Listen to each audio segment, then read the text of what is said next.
దేవునికి స్తోత్రం. ప్రభునందు ప్రియమైన వారలారా, మన ప్రభువైన యేసుక్రీస్తు నామంలో మీ అందరికీ వందనాలు తెలియజేస్తున్నాను. ఈ ఉదయకాలపు శుభాలు తెలియజేస్తున్నాను. ఈ సమయంలో మనము దేవుని వాక్యాన్ని ధ్యానించక ముందు ప్రార్థన చేసుకుందాం. పరిశుద్ధుడా, ప్రేమ కలిగిన తండ్రి, మీకు వందనాలు, స్తోత్రాలు ప్రభువా. నాయనా, ఈ యొక్క ఉదయకాల సమయంలో ప్రభువా, మేమందరం కూడా చిన్న మందగా చేరి తండ్రి, నాయనా ఇప్పటి వరకు పాటలు పాడాం తండ్రి. మీకు వందనాలు, స్తోత్రాలు. సమయంలో తండ్రి ప్రాముఖ్యమైన అంశానికి వచ్చి ఉన్నాం. వాక్యాన్ని ధ్యానించబోతుండగా మీరు మా మధ్యలో ఉండండి. నాయనా ప్రభువా, నాయనా మీరు నన్ను ఒక బూరగా వాడుకోండి తండ్రి.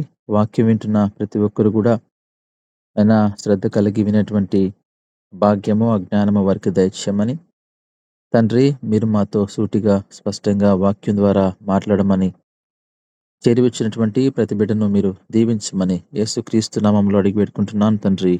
ఆమేన్. ప్రభునందు ప్రియమైన వాళ్ళారా, మనము ఇప్పటి వరకు ఈ యొక్క ప్రకటన గ్రంథంలో 4 సంఘాల గురించి చూసాం. ఇప్పుడు మనము 5వ సంఘం గురించి మరి చూడబోతున్నాం. సార్దీస్‌లో ఉన్న సంఘపు దూతకు ఇలాగు వ్రాయము అనే మాటను మనము ప్రకటన గ్రంథం 3వ అధ్యాయము మొదటి వచనంలో చూస్తున్నాం. సార్దీసు అనగా ఉజ్జీవము అనేటువంటి అర్థము. మరి ఆ యొక్క సార్దీసు అనేటువంటి మాటకు మనం చూస్తాం. అయితే దేవుడు మాత్రము ఈ యొక్క ఉజ్జీవము అన్నటువంటి అర్థం కలిగినటువంటి సార్దీసు అనేటువంటి పదానికి ఆయన నిర్జీవంగా మళ్ళీ మనం చదువుకుంటూ వెళ్తే తెలుస్తుంది ఆ యొక్క వాక్య భాగము. నిర్జీవము అని, లేకపోతే మృతుడవే అనే మాటను దేవుడు అక్కడ తెలియజేస్తాడు. చూడండి, పేరుకు తగ్గట్టుగా కొందరు మనుషులు కావచ్చు, కొన్ని ప్రాంతాలు కావచ్చు, కొన్ని సంఘాలు కావచ్చు, అవి దేవునికి అనుకూలంగా ఉండవు.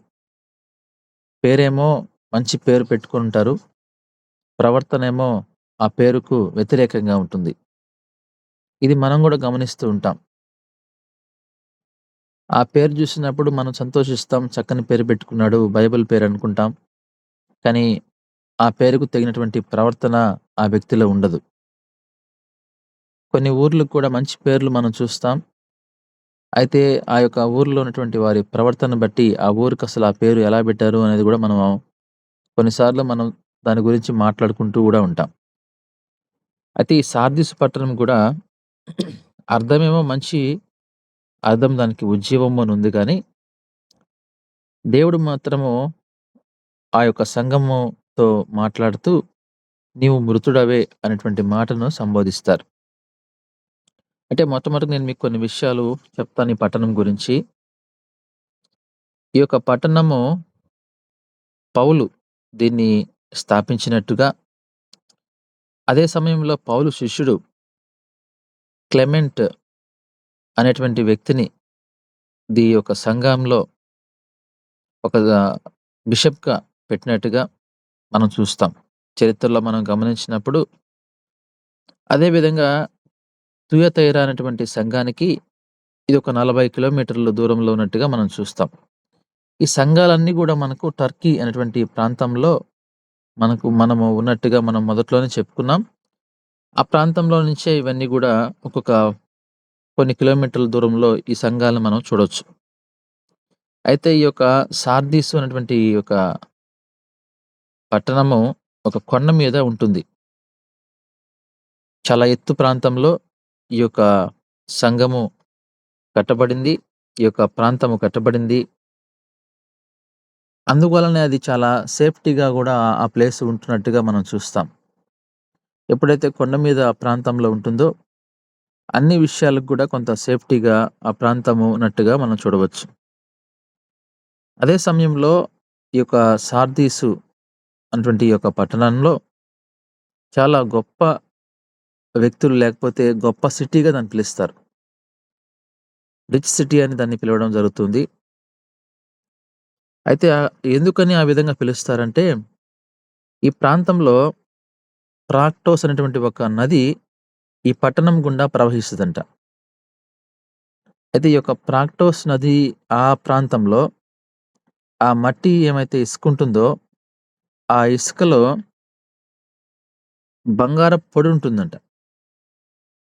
కనుక ఆ బంగారపు పొడి వల్ల ఆ ప్రాంతము చాలా గొప్ప ప్రాంతంగా పిలువబడింది.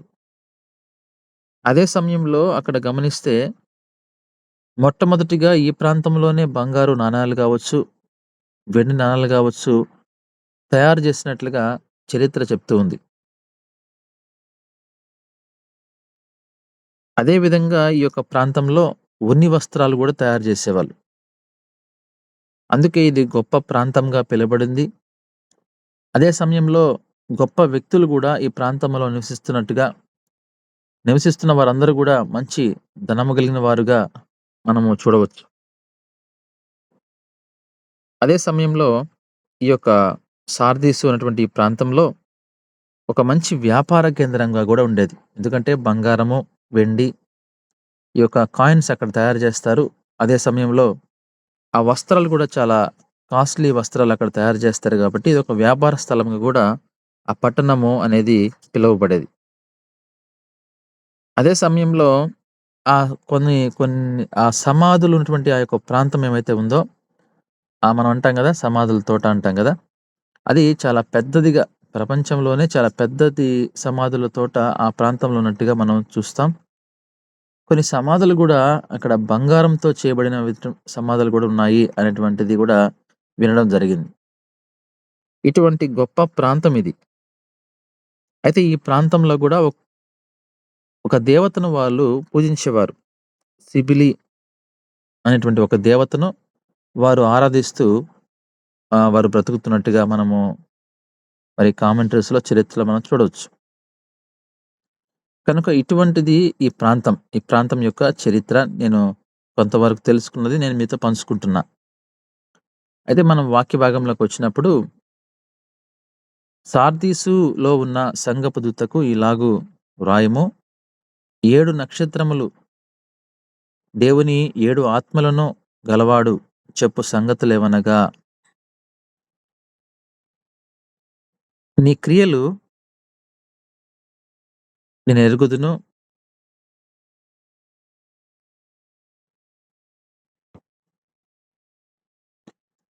ఇక్కడ మనం చూసినప్పుడు 7 నక్షత్రములు, 7 ఆత్మలు అనే మాటను చూస్తున్నాం. 7 నక్షత్రాలు అనగా 7 సంఘాలకు సాదృశ్యంగా ఉంది. 7 ఆత్మలను అనగా మనం చూసినప్పుడు నేను దీని గురించి పరిశీలన చేసినప్పుడు జ్ఞానమునకు ఆధారమగు ఆత్మ అని, వివేకమునకు ఆధారమగు ఆత్మ, ఆలోచనకు ఆధారమగు ఆత్మ, బలముకు ఆధారమగు ఆత్మ, తెలివికి తెలివిని పుట్టించు ఆత్మ, భయమును పుట్టించు ఆత్మ, భక్తిని పుట్టించు ఆత్మ అనేటువంటి మాటలను ఆత్మ ఒకటే గాని, ఆత్మ యొక్క క్రియలు మనం ఇక్కడ చూడొచ్చు. అందుకే దేవుని వాక్యం సెలవిస్తుంది. 7 ఆత్మలను గలవాడు చెప్పు సంగతులు ఏమనగా, నీ క్రియలను నేను ఎరుగుదును. ఏమనగా జీవించుచున్నావన్న పేరు మాత్రమే ఉన్నది గాని, నీవు మృతుడవే. చాలా అద్భుతమైన మాటండి ఇది. నువ్వు జీవిస్తున్నావు గాని, ఒక పేరు మాత్రమే నీకుంది. నువ్వు జీవిస్తున్నట్టుగానే. అయితే నీవు మృతుడవే. ఆ విషయాన్ని జ్ఞాపకం పెట్టుకో అనేటువంటి ఒక హెచ్చరికను ఇక్కడ మనం చూస్తున్నాం. ఇది సార్దీస్ ఉన్నటువంటి సంఘంలో అనే ప్రాంతంలో ఉన్న సంఘానికి రాస్తూ ఈ మాట మాట్లాడుతున్నాడు గదా దేవుడు. ఈ రోజున ఎవరైతే ఏ సంఘమైతే ఈ విధంగా ఉందో వారందరికి కూడా ఈ వాక్యం వర్తిస్తుంది. కొన్ని సంఘాలు జీవిస్తున్నట్టు ఉంటాయే గాని, అవి మనము లోతుగా గమనించినప్పుడు మృతమైన సంఘాలుగా ఉంటాయి. అర్థమేంటి? ఆ సంఘంలో జీవముండదు. ఆ సంఘంలో దేవుని వాక్యముండదు. ఆ సంఘంలో దేవుని యొక్క ఆత్మ ప్రేరణ ఆ సంఘంలో ఉండదు. దేవుడు ఆ సంఘంలో నివసించడు. ఆ సంఘంలో ఉన్నటువంటి కాపరులు కాపరి గావచ్చు, సంఘంలో ఉన్న విశ్వాసి గావచ్చు, మనం వారిని గమనించినప్పుడు వాళ్ళు మృతులుగానే ఉంటారు. ఒక సంఘం వాళ్ళు జరుపుతున్నట్టుగానే ఉంటారు గానీ, నామకార్థకంగా వారు దాన్ని చేస్తూనే ఉంటారు అనేటువంటి అర్థాన్ని మనం తీసుకోవచ్చు. ప్రభునందు ప్రియమైన వారలారా, ఈరోజు మనము గూడా జీవించుచున్నాము, కానీ మృతులుగా ఉన్నామా అనేది గూడా మనం ఆలోచించుకోవాలి. దేవుని కొరకు మనం బ్రతికే వారంగా ఉండాలి. దేవుని ఆత్మతో మనం నింపబడిన వారమై ఉండాలి. దేవుని యొక్క ఆత్మ మనల్ని నడిపించేటువంటి పరిస్థితుల్లో మనం ఉండాలి. దేవుని యొక్క పరిశుద్ధ ఆత్మ మనలో నివసించాలి. అప్పుడు నువ్వు మృతుడవు కాదు, నీవు సజీవుడిగా ఉంటావు అనే సత్యాన్ని మనం తెలుసుకోవాలి. కనుక దేవుడు ఆ సంఘాన్ని హెచ్చరిస్తా ఉన్నాడు. నీ క్రియలు నేనెరుగుదును. నీ క్రియలను బట్టి నేనంటున్నానిప్పుడు అని సార్దీసు సంఘానికి రాస్తూ, నీ క్రియల వల్ల నువ్వు అనుకుంటున్నావేమో, నువ్వు జీవిస్తున్నావు అనుకుంటున్నావేమో, అది పేరుకు మాత్రమే. నువ్వు జీవించడం లేదు. నువ్వు మృతుడుగానే ఉన్నావు. ఒకవేళ నీ పేరు ఒకవేళ ఉజ్జీవం అని ఉండొచ్చేమో గానీ, నీవు నిర్జీవంగా ఉన్నావు అనేటువంటి సత్యాన్ని దేవుడు చాలా సూటిగా మరి సార్దీసులో ఉన్న సంఘపు దూతకు రాస్తూ ఉన్నారు. ప్రభునందు ప్రియమైన వారలారా, ఈ మాట మనం చదివిన తర్వాత ఈరోజు ఎన్ని సంఘాలైతే ఈరోజు మనం చూస్తూ ఉన్నామో, ఈ సంఘాలు అన్నీ కూడా కొన్ని సజీవమైనటువంటి జీవిస్తున్నటువంటి సంఘాలుగా కొన్ని ఉంటే, మరికొన్ని మృతమైనటువంటి సంఘాలుగా ఉన్నట్టుగా మనము గమనించాలి. ఆ విధంగా ఉన్నాయి గనకనే ఈరోజు దేవుడు హెచ్చరిస్తున్నాడు. అయితే మనము చేయాల్సిన పనేందంటే, మనం వాటిని గుర్తించేటువంటి స్థితిలో మనం ఉండాలి. మనం పోయేటువంటి సంఘము, ఆత్మీయ సహవాసము, అక్కడ కాపరి చెప్పేటువంటి వాక్యము, అది నిన్ను జీవింపజేస్తుందా? లేకపోతే నిన్ను మృతుడుగా మారుస్తుందా? ఆ ఆ మందిరంలో హెచ్చరికలున్నాయా? ఆ మందిరంలో దీవెనలు చెప్తున్నారా? లేకపోతే హెచ్చరికలున్నాయా? ఇవన్నీ గూడా మనం గమనించాలి. ఎప్పుడైతే మనకు హెచ్చరికలతో కూడినటువంటి బోధన మనం వింటామో, మన ప్రవర్తన మార్చుకొని మనము పరలోకానికి వెళ్ళడానికి, జీవించడానికి అవకాశం ఉంటుంది కానీ, ఒకవేళ హెచ్చరికలు లేనటువంటి సంఘంలో ఒకవేళ మనము ఉన్నట్లయితే, మనము జీవిస్తున్నాము అనుకుంటాము గానీ, అది చివరికి నీవు మృతుడవే. నువ్వెళ్ళేది నరకానికే. రెండో మరణాన్ని మనం చవి చూడాల్సిందే. గమనించండి ప్రభునందు ప్రియమైన వాళ్ళరా. ఈరోజు మనము సంఘము గురించి ఈరోజు దేవుడు మాట్లాడుతున్నాడు. చూడండి, 2వ వచనంలో, నీ క్రియలు నా దేవుని ఎదుట సంపూర్ణమైనవిగా నాకు కనబడలేదు. కనుక జాగరూకుడివై సావనయున్న మిగిలిన వాటిని బలపరచుము. నీ క్రియలు నా దేవుని ఎదుట సంపూర్ణమైనవిగా నాకు కనబడడం లేదు అంటున్నాడు. మన క్రియలు దేవుని ముందు సంపూర్ణంగా ఉన్నాయి లేవా? ఎంతవరకు మనం మారు మనసు పొంది ఉన్నాం? పూర్తిగా మారు మనసు పొంది ఉన్నామా? లేకపోతే మన క్రియలన్నీ గూడా పూర్తిగా మార్చుకొని ఉన్నామా? లేకపోతే సంపూర్ణంగా లేకుండా అసంపూర్ణంగా మార్చబడి ఉన్నామా? మారు మనసులో గూడా మనం గమనించినప్పుడు, కొంతమంది సగం మాత్రమే మారు మనసు పొందుతారు. సంపూర్ణంగా వాళ్ళు పొందడానికి మనసు రాదు. అందుకే వాక్యం అంటుంది, సంపూర్ణమైన మారు మనసు కలిగి నువ్వు జీవిస్తున్నావా? నీ క్రియలు సంపూర్ణంగా లేవు. ఎక్కడో మొత్తానికి కొంత వెలితి కనబడుతుంది. నిన్ను నీవు పూర్తిగా మార్చుకోలేకపోతున్నావు. అయితే జాగరూకుడవై ఉండుము అంటున్నాడు. అంటే అర్థమేంటి? గమనించు. నిన్ను నీవు ఒకసారి పరిశీలన చేసుకో. మన గురించి మరొకరు పరిశీలన చేసి చెప్పడం కాదు గానీ, మనల్ని మనమే పరిశీలన చేసుకోవాలి. అందుకే సార్దీసులో ఉన్నటువంటి సంఘపు దూతకు రాస్తూ, నీ సంఘంలో ఉన్నటువంటి విశ్వాసులు ఎలా ఉన్నారు? వారు దేవునికి వాళ్ళ క్రియలు సంపూర్ణముగా కనబడడం లేదు. గమనించావా? అనేటువంటి మాటనక్కడ ఆయన రాస్తూ ఉన్నాడు. కనుక చావనై ఉన్నటువంటి మిగిలిన వాటిని బలపరచుము. అనేక మంది చావనయ్యున్నారక్కడ. అనేక మంది నరకానికి వెళ్ళడానికి సిద్ధంగా ఉన్నారు. ఎందుకని? వాళ్ళ క్రియలు వాళ్ళు మార్చుకోలేదు. వాళ్ళ క్రియలు వాళ్ళు మార్చుకోకపోతే వారు చనిపోతారు. మొదటి మరణం అనేది అందరికి సహజమే. రెండవ మరణం గురించి ఇక్కడ మాట్లాడుతున్నాడు. కనుక ఆ విధంగా మనము ఈ వాక్య భాగాన్ని గమనించినప్పుడు మనం కూడా మన క్రియలను సంపూర్ణంగా మార్చుకునేటువంటి పరిస్థితుల్లోకి రావాలి.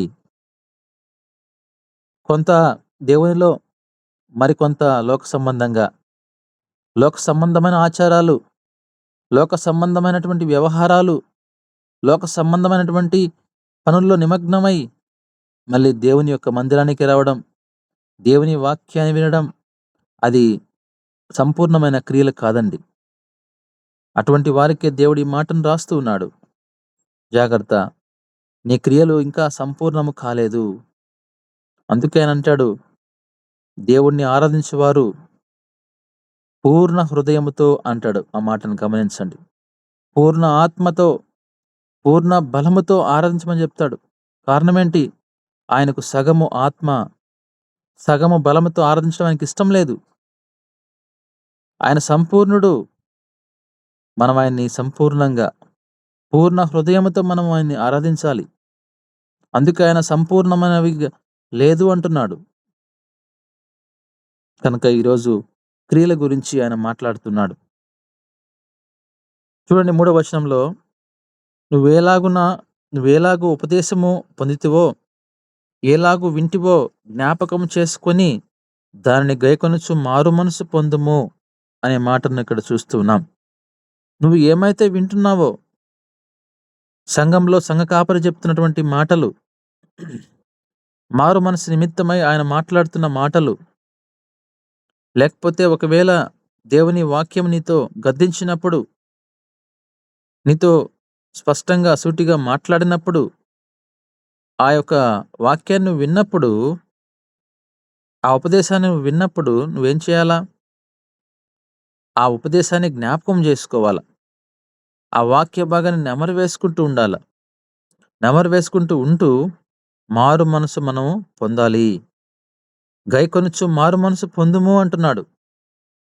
కొంతమంది వింటారు గాని మారు మనసు పొందడానికి ఇష్టం ఉండదు. అంటే 2 చెవులు మనకున్నాయి కాబట్టి ఒక చెవిలో వినడము, మరొక చెవిలో విడిచిపెట్టడం అనేది చాలా మంది క్రైస్తవులకు ఈ రోజున అలవాటైపోయింది. అనేక మంది క్రైస్తవులు ఇదే విధంగా బ్రతుకుతున్నారండి ఇప్పటికి కూడా. నేను చెప్పడం కాదు గానీ మీ అందరూ కూడా గమనించే ఉంటారు. సంఘంలో ఉన్నటువంటి విశ్వాసులను మనం గమనించినప్పుడు 2 రకాల గుంపులు మనం చూడవచ్చు ఈ రోజున. దేవుని వాక్యాన్ని విని ఆ వాక్య ప్రకారంగా జీవించేవారు ఒక గుంపైతే, దేవుని వాక్యాన్ని విని ఆ యొక్క వాక్యాన్ని ప్రకారంగా జీవించకుండా విని విడిచిపెట్టేటువంటి గుంపు మరొకరున్నారు. అందుకే ఈరోజు దేవుడు అంత క్లియర్‌గా రాయించాడు. నీవు వింటున్న ఉపదేశాల్ని ఒకసారి జ్ఞాపకం చేసుకో. ఎప్పుడు జ్ఞాపకం చేసుకోవాలి? నువ్వు ఆదివారం దేవుని వాక్యాన్ని వింటున్నావు. మరి గృహానికి వెళ్ళిన తర్వాత మళ్ళీ తిరిగి ఆదివారం వరకు నువ్వు ఆ వాక్యాన్ని నెమరు వేసుకుంటూ ఉండాలి. జ్ఞాపకం చేసుకుంటూ ఉండాలి. నిన్ను నువ్వు మార్చుకుంటూ ఉండాలి. నిన్ను నువ్వు కడుక్కుంటూ ఉండాలి. ఎక్కడున్నప్పటికి గూడా నువ్వు ఉద్యోగ స్థలానికి వెళ్ళినప్పటికీ, నువ్వు సమాజంలో ఉన్నప్పటికీ, కుటుంబంతో ఉన్నప్పటికీ నిన్ను నువ్వు మార్చుకోకపోతే నీలో మారు మనసు ఏ విధంగా వస్తుందండి? మారు మనసు మనం పొందాలి. నీవు జాగరూకుడవై ఉండని యెడల నేను దొంగ వలె వచ్చెదను. ఏ గడియను నీ మీదకి వచ్చెదనో నీకు తెలియనే తెలియదు అంటున్నాడు 3వ వచనంలో. నువ్వు అప్పటికి గూడా నిన్ను నీవు ఒకసారి గమనించుకొని మారకపోతే నేను దొంగ వలె వస్తాను. ఆ రోజు నీకు తెలీదు. నేను వచ్చే రోజు నీకు తెలీదు. ఆ రోజు నీ క్రియలకు ప్రతిఫలం నేనిస్తాను. ఇవ్వకుండా అయితే ఉండను అంటున్నాడాయన. ఈరోజు మనము ఎవరు చూడడం లేదని మన క్రియలు దేవునికి వ్యతిరేకమైనవి, దేవుని వాక్యానికి వ్యతిరేకంగా మనం జీవిస్తున్నట్లయితే దేవుడు మనల్ని గమనిస్తున్నాడు అనేటువంటిది సత్యమండి. అందుకే ఆయన రాస్తున్నాడు, నీ హృదయ అంతరంగము తెలుసు. నీవు ఈ రోజున ఎక్కడికి వెళ్తున్నావు? ఉదయకాల సమయంలో నువ్వు బయలుదేరి ఎక్కడికి వెళ్ళావు? తిరిగి సాయంకాల సమయంలో మరి వచ్చేంత వరకు ఏం చేసావనేది సమస్తం గూడా ఒకవేళ మన బంధువులకో, లేపోతే మన కుటుంబ సభ్యులకు తెలియకపోవచ్చేమో గానీ, దేవునికి సమస్తము తెలుసు అనేది సత్యము. అందుకే ఆయన ఈ వాక్యాన్ని ధైర్యంగా రాయించాడు. మారు మనసు పొందు. ఒకవేళ మారు మనసు పొందకపోతే, నీవు గమనించినప్పటికీ, నీ ప్రవర్తన నీకు తెలిసినప్పటికీ నువ్వు మార్చుకోకపోతే, నేను దొంగలాగొస్తాను అనేటువంటి మాటను సార్దీసు పట్టణంలో ఉన్నటువంటి వారికి రాస్తూ ఉన్నాడు. ప్రభునందు ప్రియమైన వాళ్ళారా, సార్దీసు అనగా ఉజ్జీవం అనేటువంటి మంచి అర్థం కలిగిన సంఘము. అయితే ఆ సంఘంలో ఉజ్జీవం ఉందా? ఆ సంఘంలో చూడండి ఎన్ని తప్పులు దేవుడు చూపిస్తున్నాడో. ఈరోజు అనేక సంఘాలు ఈ విధంగా దేవుని యొక్క బైబిల్ గ్రంథాల్లో పేర్లు పెట్టుకొని ఎన్ని సంఘాలు ఈరోజు మృతులుగా జీవిస్తున్నాయండి. గమనించండి. ఉజ్జీవం అనేది లేకపోతే ఎలా అండి? మారు మనసు లేకపోతే ఎందుకండి ఆ వాక్యం? సంఘాల్లో మార్పు లేకపోతే, మనుషుల్లో మార్పు లేకపోతే ఎందుకు ఆ వాక్యం? ఎందుకు ఆ సంఘం? ఎందుకు ఒక సంఘంగా నడిపించుకోవడం? ఆ సంఘంలో విశ్వాసులు అనేక మంది అక్కడ కూడుకొని దేవుని బిడ్డలు మరి ఆ యొక్క వాక్యాన్ని వినడానికి వచ్చినప్పుడు వారికి కలుబొల్లు మాటలు చెప్తూ, దీవెనల గురించి వారికి బోధిస్తూ పబ్బం గడుపుతున్న వారి అనేక మంది మనం చూస్తూ ఉన్నాం ఈ రోజున సమాజంలో సంఘాలని. హెచ్చరికలు లేవు సంఘంలో, గద్దింపులు సంఘంలో లేవు. కానీ వాక్యం అంటుంది నువ్వు గద్దించము, బుద్ధి చెప్పము అంటుంది వాక్యం. మారు మనసు పొందాలంటే నువ్వు గద్దించాలి. వారి తప్పుని వారికి తెలియజేసేటువంటి స్థితిలో మరి సంఘ కాపరి ఉండాలి అంటే, సంఘ కాపరి మొట్టమొదటిగా దేవునికి ఎడల భయభక్తులు కలిగి జీవించాలి. మారు మనసు పొంది జీవించాలి. ప్రభునందు ప్రియమైన వాళ్ళరా, దేవుని వాక్యము చాలా కఠినమైందండి. అందుకోసమే రెండంచులు కూడా ఖడ్గములాగా ఉంటుంది. ఒక అంచులో ఒక ఖడ్గానికి ఒక అంచు ఆయన ప్రేమిస్తూ ఉంటాడు. మరొక అంచులో మనం చూసినప్పుడు ఆయన మనల్ని గద్దిస్తూ ఉంటాడు. అయితే చూడండి 4వ వచనంలో మరొక మాటను చూద్దాం. అయితే తమ వస్త్రములను అపవిత్రపరచుకొనని కొందరు సార్దీసులో నీ వద్ద ఉన్నారు. వారు అర్హులు. ఎంత మంచి మాట అండి ఇది. అందరి గురించి ఇక్కడ మాట్లాడడం లేదు.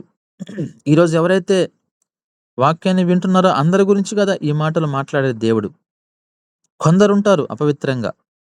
అందుకే మనం చూసినప్పుడు ఈ వాక్య భాగాన్ని మనం గమనించినప్పుడు తమ వస్త్రములను అపవిత్ర పరచుకొనని కొందరు సార్దీసులో నీ వద్ద ఉన్నారు.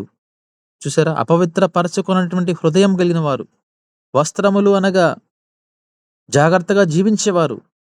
వారి వారి ఆత్మను వారు కాపాడుకుంటూ బ్రతికేవాళ్ళు.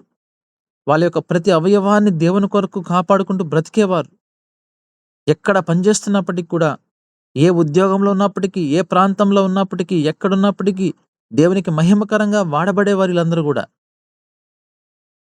పవిత్రంగా బ్రతికేవాళ్ళు, పరిశుద్ధంగా బ్రతికేవాళ్ళు. నోటితో పాపం చేయరు, కంటితో పాపం చేయరు, చేతులతో పాపం చేయరు, కాళ్ళతో పాపం చేయరు. అటువంటి వారు పవిత్రమైన వారు, పరిశుద్ధమైన వారు. అటువంటి వారు వస్త్రాల గురించి ఇక్కడ మాట్లాడుతున్నాడు. తమ వస్త్రములు అపవిత్రపరచుకొనక కొందరు సార్దీసులో ఉన్నారు. వారు అర్హులు అంటున్నాడు. చూడండి ఆ మాట. అర్హులు పరలోకానికి వెళ్ళడానికి అర్హులు కావాలండి. పరలోక రాజ్యం అందరిది కాదు. అటువంటి వారిదే పరలోక రాజ్యం అంటాడు. ఎవరు వారు అటువంటి వారు అనగా దేవుని వాక్య ప్రకారంగా జీవించేవారు, దేవుని వాక్యాన్ని వినేవారు, దేవుని వాక్యాన్ని విని భద్రపరుచుకొని వాక్య ప్రకారంగా జీవించేవారు. అటువంటి వారిదే పరలోక రాజ్యం.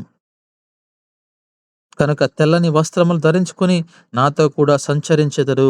దేవునితో సంచరించడం అనేది చిన్న విషయమా అండి? మన దేవుడు పవిత్రమైన దేవుడు. మన దేవుడు పరిశుద్ధుడు, అతి పరిశుద్ధుడు. అతి పరిశుద్ధునితో నువ్వు సంచరించాలంటే నువ్వు ఎలా జీవించాలి? నీవు కనీసం పరిశుద్ధుడిగానా జీవించాలి. ఈరోజు పరిశుద్ధుడిగా జీవించకపోగా ఈరోజు అపవిత్రంగా జీవిస్తూ, అపవిత్రమైన మాటలు మాట్లాడుతూ, అపవిత్రమైన చూపులు చూస్తూ నువ్వు బ్రతుకుతున్నావంటే దేవునితో నువ్వు సంచరించగలవా? సంచరించలేవు. అందుకే సార్దీసు పట్టణంతో ఆయన అంటున్నాడు, మీ సంఘంలో మారు మనసు పొందని వారున్నారు. అదే సమయంలో పవిత్రమైనటువంటి హృదయం కలిగిన వారున్నారు. వారు నాతో సంచరించబోతున్నారు. వారు నాతో జీవించబోతున్నారు. వారు నాతో కలిసి నడవబోతున్నారు, వారు అర్హులు అనే మాటను ఇక్కడ సంబోధిస్తున్నాడు. ఈరోజు మనం అర్హత కలిగి ఉన్నామా? మనం ఎటువంటి అర్హత కలిగి ఉన్నాం అనేది ప్రశ్న వేసుకోవాలి. చాలా ప్రాముఖ్యమైనటువంటి వాక్యం. ఆయన సంఘంతో రాస్తున్నాడంటే ఈరోజు మనకు కూడా రాస్తున్నాడు. ఈరోజు మన సంఘానికి కూడా ఈ విషయం రాస్తున్నాడు. మన సంఘంలో ఎలా ఉన్నారు? మన సంఘంలో ఉన్నటువంటి అవిశ్వాసులు మరి ఎలా ఉన్నారు అనేది కూడా మనందరం ఒకసారి ఆలోచించుకోవాల్సినటువంటి వారమై ఉన్నాం. జయించువాడు అలాగున తెల్లని వస్త్రములు ధరించుకొనును. ఎవరైతే జయిస్తారో వారు తెల్లని వస్త్రాలను ధరింపజేస్తాడు. జయించాలి. ఏం జయించాలి? ఈ లోకంలో శ్రమలు జయించాలి, సమస్యలు జయించాలి, ఆకర్షణలు జయించాలి, సాతాను శోధనలు జయించాలి, ఎన్నో జయించాలండి. దేవుడు నీవు ఈ లోకంలో ఉన్నంతకాలం నీకు శ్రమలు అంటున్నాడు. అంతేగాని ఆయన నీకు సంతోషం ఉంటుంది ఎప్పుడు. నన్ను నమ్ముకో, నీకు ఆరోగ్యం ఎప్పుడు మంచి ఆరోగ్యంగా ఉంటావు, సంతోషంగా ఉంటావు ఎప్పుడు నువ్వు అని దేవుడు ఎక్కడ చెప్పలేదు. లోకంలో నీకు శ్రమ, ఆయనను ధైర్యం తెచ్చుకో అంటున్నాడు. ఎందుకన్నాడు అన్నమాట? శ్రమలు ఉంటాయి. శ్రమలు ఎక్కడుంటాయి? నీ కుటుంబంలోనే శ్రమలు వస్తాయి, నీ ఉద్యోగ స్థలంలో నీకు శ్రమలు వస్తాయి, ఆకర్షణలు వస్తాయి. లోకంలో నీకు శ్రమ, ఆయనను ధైర్యం తెచ్చుకో, ఎందుకంటే నేను లోకాన్ని జయించాను అంటున్నాడు ఆయన. లోకాన్ని ఆయన జయించాడండి. మరి ఆ దేవుణ్ణి నమ్ముకున్న మనము, క్రైస్తవులమని చెప్పుకుంటున్న మనము, క్రీస్తును అనుసరిస్తున్న మనము మరి ఈ లోకాన్ని జయించలేమా? జయించగలము. ఎప్పుడు? మనల్ని మనము ఒకసారి సెల్ఫ్ కంట్రోల్ చేసుకున్నప్పుడు. ఆ సెల్ఫ్ కంట్రోల్ లేనప్పుడు, ఆత్మ స్థిరత్వము కలిగి మనం ఉన్నప్పుడు మనం జయించగలం. ఎప్పుడైతే మనం జయిస్తామో తెల్లని వస్త్రాన్ని ధరింపజేస్తాడు మన దేవుడు మన కొరకు. ఇక్కడ మనం మరణించొచ్చేమో కానీ పరలోకంలో తెల్లని వస్త్రంతో ఎంతో చక్కగా ఆయన పక్కన మనం ఉండొచ్చు. ఇక్కడ శ్రమలు పడొచ్చు, ఎన్నో బాధలు పడొచ్చు, ఎన్నో శోధనలు పడొచ్చు. అయితే ఇక్కడ మనం కళ్ళు మూసిన వెంటనే సంతోషంగా ఆయన పక్కనకి వెళ్ళిపోతాం, ఆయనతో ఉంటాం. మనకు తెల్ల వస్త్రాలను ధరింపజేస్తాడు. జీవ గ్రంథములో నుండి అతన్ని పేరెంత మాత్రమును తుడుపు పెట్టక, జీవ గ్రంథంలో మన పేరు రాసి పెడతాడు. ఆ పేరుని ఎటువంటి పరిస్థితులైనా చుడపడు. నా తండ్రి ఎదుటను ఆయన దూతల ఎదుటను అతని పేరు ఒప్పుకొందును. నీ పేరు గురించి ఆయన సాక్ష్యం ఇస్తాడు. నా బిడ్డ, ఈ బిడ్డ నా కొరకు ప్రయాసపడ్డాడు, నా కొరకు సేవ చేశాడు, నా కొరకు ఎన్నో మంది ఆత్మలు రక్షించాడు, ఒక సంఘంలో ఒక మంచి విశ్వాసిగా బ్రతికాడు, సంఘంలో ఒక మంచి పేరు తెచ్చుకున్నాడు, అనేక మందికి సాక్షిగా బ్రతికాడు, సంఘంలో, సమాజంలో, ఉద్యోగ స్థలంలో మంచి పేరు తెచ్చుకున్నాడు అనేటువంటి ఒక మంచి సాక్ష్యాన్ని దేవుడు నీకు, తండ్రి అయిన దేవునికి కుమారుడైన యేసుక్రీస్తు వారు సాక్ష్యం ఇవ్వబోతున్నాడు నీ గురించి. ఈరోజు ప్రభునందు ప్రియమైన వారలారా, దేవుని వాక్యము మనతో మాట్లాడుతున్నప్పుడు మనం మారు మనసు పొందే పరిస్థితుల్లో ఉండాలి. కనుక అందరం కూడా ఈరోజు మనం గమనించాలి. మనం వెళ్ళేటువంటి సంఘము సార్దీసు సంఘమా? ఏ సంఘానికి మనం వెళ్తున్నాం? ఆ సంఘంలో విశ్వాసులు ఎలా ఉన్నారు? ఆ సంఘంలో కాపరి యొక్క బోధ ఎలా ఉంది? ఇవన్నీ గమనించాల్సిన పరిస్థితి మందే. మనం ఏం చేయాలి? వాక్యాన్ని మనము ఒకసారి పరిశీలించాలి అంటాడు ఆయన. పరిశీలించండి, పరీక్షించండి, పరిశోధించండి, సత్యమేదో తెలుసుకోండి అంటాడు ఆయన. అంతా మనకే చెప్పాడు ఆయన పనంతా కూడా. వాక్యాన్ని చదివినప్పుడు కదా నువ్వు పరిశీలిస్తావు, వాక్యం చదివినప్పుడు నువ్వు పరీక్షిస్తావు. నువ్వు వాక్యం చదవనప్పుడు నువ్వు ఏం పరిశీలిస్తావు, ఏం పరిశోధిస్తావు? నువ్వు పరీక్షించుకోవాలన్నా నువ్వు వాక్యాన్ని చదవాలి. కనుక ఈరోజు సార్దీసు పట్టణం గురించి ఆయన చాలా చక్కగా ఇక్కడ లిఖిస్తూ వస్తున్నాడు. చివరిలో అంటున్నాడు, సంగముతో ఆత్మ చెప్పుచున్న మాట చెవిగలవాడు వినుగాక. ఎవరైతే చెవులు పెట్టి దేవుని వాక్యాన్ని శ్రద్ధగా వినాలని ఆశతో ఉంటారో వాళ్ళు మాత్రమే వింటారు ఈ వాక్యాన్ని. మిగిలిన వారు మనకెందుకులే ఈ వాక్యము, మనకు అవసరం లేదు ఈ హెచ్చరికలు, మనకు అవసరం లేదు ఈ బోధలు. మనకు కావాల్సింది దేవుని ప్రేమ, దేవుని కృప, దేవుని కనికరము, దేవుని కాపుదల. ఎన్ని తప్పులున్నా చేయి, దేవుడు నిన్ను కాపాడుతాడు. ఇటువంటిది మనకు అవసరం. కనుక ఇటువంటి హెచ్చరికలు, అదే సమయంలో నిన్ను మంచి వాడవైతే నిన్ను పొగడుతున్నటువంటి విషయాలు నీవు చెవుగల వాడవైతేనే వింటావు, చెవులు లేకపోతే నువ్వు వినవు అనే మాటను ఇక్కడ మనం వింటున్నాం. ప్రభునందు ప్రియమైన వాళ్ళరా, సార్దీస్ పట్టణం గురించి ఆయన మాట్లాడుతూ, నీ నీ యొక్క సంఘంలో 2 రకాల వ్యక్తులు ఉన్నారు. వింటున్నప్పటికీ మారు మనసు పొందని వారున్నారు, అదే సమయంలో అర్హులైనటువంటి వారున్నారు. ఈరోజు మనము ఏ గుంపులోకి వెళ్తున్నాం? అనర్హుల గుంపులోకి వెళ్తున్నామా? లేకపోతే అర్హుల గుంపులోకి వెళ్తున్నామా? మనం ఒకసారి ఆలోచించుకుందాం.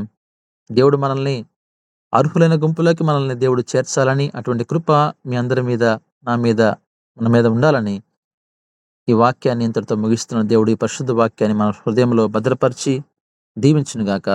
ఆమేన్. గురించినటువంటి బ్రదర్ వినీత్ కుమార్ గారికి ప్రభు నామములో వందనాలు తెలియజేస్తూ ఉన్నాం. ఈ సమయంలో చెప్పబడినటువంటి వాక్యం కొరకు మన మధ్యలో ఉన్నటువంటి సిస్టర్ సలోమి గారు రాయపేట వాక్య ఫలింపు ప్రార్థన చేయవలసిందిగా మనం చేస్తున్నాం. సత్య సంపూర్ణమైన మా గొప్ప ప్రియ పరలోకపు తండ్రి, నీ ఘనమైన పాదములకు వెళ్ళలేని వందనాలు, స్తుతులు, స్తోత్రాలు చెల్లిస్తున్నాను ప్రభా. నాయన ఉదయకాలం ప్రభా, ఈ రీతిగా నీ ప్రియ బిడ్డలతో చేరి ప్రేయర్ చేయకు మీరు ఇచ్చిన అవకాశాన్ని బట్టి మీ పాదాలకు స్తుతులు, స్తోత్రాలు తండ్రి. టీంలో ఉన్న ప్రతి బిడ్డని మీరు జ్ఞాపకం చేసుకోండి, కాచి కాపాడండి, దీవించండి, ఆశీర్వదించండి ప్రభా. నీ ప్రియ బిడ్డ ద్వారా, వినీత్ గారి ద్వారా మాకు వినిపించిన వాక్యాన్ని బట్టి నీకు వందనాలు. సారథి సంఘాన్ని గురించి ఎంతో చక్కగా వివరించి ఉన్నారు ప్రభా. అవును ప్రభా, నేటి దినాల్లో తండ్రి నాయన జాగరూకుడవై ఉండాలి, నువ్వు ఉద్యమం కలిగి ఉండాలి నాయన. మరి హెచ్చరికలు దేవుని మందిరములో హెచ్చరికలు చేసేవాళ్ళు లేరు, దానికి భయపడేవాళ్ళు లేరు నాయన. మరి హెచ్చరికలు కూడా కలిగి ఉండాలి, మన క్రియలు మంచిగా ఉండాలని చెప్పి చక్కని వర్తమానం అందించి ఉన్నారు ప్రభా. అవును తండ్రి, మా కళ్ళతో గాని, మా చేతులతో గాని, మా నోటితో గాని పాపము చేయకుండా ప్రభా, పవిత్రత కలిగి నా ప్రభా సారథి సంఘానికి నైనా మీరు ఎంతో మాదిరికరంగా చూపించి ఉన్నారు ప్రభా. అలాగా మేము ఈ నేటి దినాల్లో కూడా ప్రభా నాయన భయభక్తులు కలిగి దేవుని యందు నా ప్రభా ఉద్యమం కలిగి జీవించే వారంగా ఉండాలి అని నీ ప్రియ బిడ్డ ద్వారా మాకు వివరించిన వాక్యాన్ని బట్టి నీ పాదాలకు స్తుతులు, స్తోత్రములు.